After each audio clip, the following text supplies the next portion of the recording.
ഉത്തർപ്രദേശ് നിയമസഭാ തെരഞ്ഞെടുപ്പ് അടുത്തിരിക്കെ എല്ലാ രാഷ്ട്രീയ പാർട്ടികളും തെരഞ്ഞെടുപ്പ് ഒരുക്കങ്ങൾ ആരംഭിച്ചു കഴിഞ്ഞിരിക്കുകയാണ്. ശനിയാഴ്ച കാൻവാർ തീർത്ഥാടകർക്ക് യോഗി ആദിത്യനാഥ് സർക്കാർ പുഷ്പവൃഷ്ടി നടത്തിയിരിക്കുകയാണ്. 2027 നിയമസഭാ തെരഞ്ഞെടുപ്പ് മുന്നിൽ കണ്ടുള്ള BJPയുടെ പ്രചാരണ പരിപാടിയായാണ് പല രാഷ്ട്രീയ നിരീക്ഷകരും ഈ സംഭവത്തെ വിലയിരുത്തുന്നത്. ശക്തമായൊരു ഹിന്ദുത്വ സന്ദേശം നൽകുക എന്ന ലക്ഷ്യത്തോടെയാകാം ഈ പരിപാടി സംഘടിപ്പിക്കുന്നതിൽ സർക്കാർ അതീവ ശ്രദ്ധയും സജീവമായ ഇടപെടലുമാണ് നടത്തിയത്. സഖ്യത്തിന്റെ കരുത്ത് പ്രകടനമാക്കുന്നതിനായി RLD ബിജ്നോർ MP ചന്ദ്ര ചൗഹാൻ, അതോടൊപ്പം തന്നെ സിവാൽ ഖാസ് MLA ഗുലാം മുഹമ്മദ് എന്നിവർക്കൊപ്പം യോഗി ആദിത്യനാഥും വേദി പങ്കിട്ടു. ഹിന്ദുത്വ അജണ്ടയുടെ പിന്തുണയോടെ തുടർച്ചയായി 2 തവണ സംസ്ഥാനത്ത് BJP സർക്കാർ രൂപീകരിച്ചിട്ടുണ്ട് എന്നത് ശ്രദ്ധേയമാണ്. 2027 തെരഞ്ഞെടുപ്പിൽ തുടർച്ചയായി 3-ാം തവണയും അധികാരത്തിൽ തിരിച്ചെത്താൻ സാധ്യമായ എല്ലാ വഴികളും അവർ തേടുന്നുണ്ട്. എല്ലാ രാഷ്ട്രീയ പാർട്ടികളും തെരഞ്ഞെടുപ്പിനുള്ള തയ്യാറെടുപ്പുകൾ നടത്തുമ്പോൾ BJPയെ സംബന്ധിച്ചിടത്തോളം കാൻവാർ യാത്ര ഒരു വലിയ അവസരമായി മാറിയിരിക്കുകയാണ്. ഈ അവസരം പരമാവധി പ്രയോജനപ്പെടുത്തുന്നതിനായി പാർട്ടിയും സർക്കാരും എല്ലാവിധ ശ്രമങ്ങളും നടത്തിവരികയാണ്.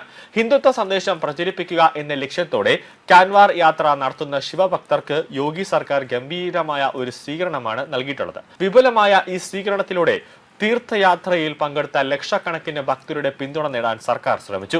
സംസ്ഥാന സർക്കാർ എല്ലാ വർഷവും കാൻവാരികൾക്ക് മേൽ പുഷ്പവൃഷ്ടി നടത്താറുണ്ട്.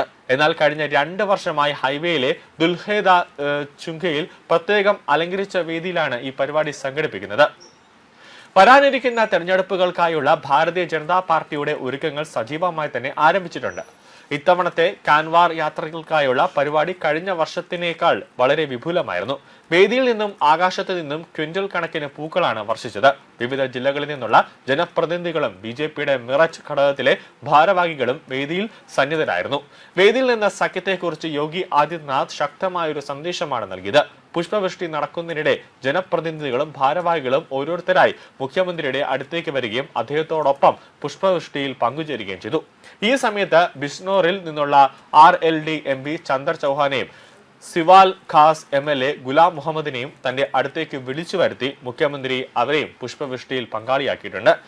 സാധാരണഗതിയിൽ ഉത്തർപ്രദേശിൽ നടക്കുന്ന തെരഞ്ഞെടുപ്പ് പോലെ ആയിരിക്കില്ല ഇത്തവണത്തെ ഉത്തർപ്രദേശിൽ നടക്കുന്ന തെരഞ്ഞെടുപ്പ്. കാരണം BJP ഇതിൽ പലതരത്തിലുമുള്ള മറുപടികൾ നൽകേണ്ടി വരും. കാരണം അയോധ്യ ക്ഷേത്ര സംഭാവന കൊള്ള ഇങ്ങനെ കത്തി നിൽക്കുന്ന സമയത്ത് തന്നെ അതിൽ വലിയ രീതിയിൽ അവിടുത്തെ ഹിന്ദുക്കൾക്ക് ഒരു അമർഷമുണ്ട്.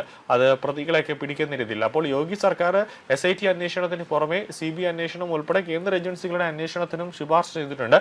പക്ഷെ അതിനൊക്കെ ഈ തെരഞ്ഞെടുപ്പിൽ വ്യക്തമായ ഒരു സന്ദേശം അല്ലെങ്കിൽ വ്യക്തമായ മറുപടികൾ BJP സർക്കാർ, നരേന്ദ്രമോദി സർക്കാർ അടക്കം നൽകേണ്ടി വരും. അതായത് സ്വാഭാവികമായി ഉത്തർപ്രദേശിൽ തെരഞ്ഞെടുപ്പ് കമ്മീഷൻ പ്രഖ്യാപിക്കുന്ന സമയത്ത് തന്നെ അമിത്ഷാ, അതോടൊപ്പം തന്നെ നരേന്ദ്രമോദി, അങ്ങനെ BJPയിലെ മുതിർന്ന നേതാക്കന്മാർ ഉത്തർപ്രദേശിൽ തെരഞ്ഞെടുപ്പ് പ്രചാരണത്തിനായി, തെരഞ്ഞെടുപ്പ് പര്യടനത്തിനായും റോഡ് ഷോയ്ക്കായിട്ട് എത്തും.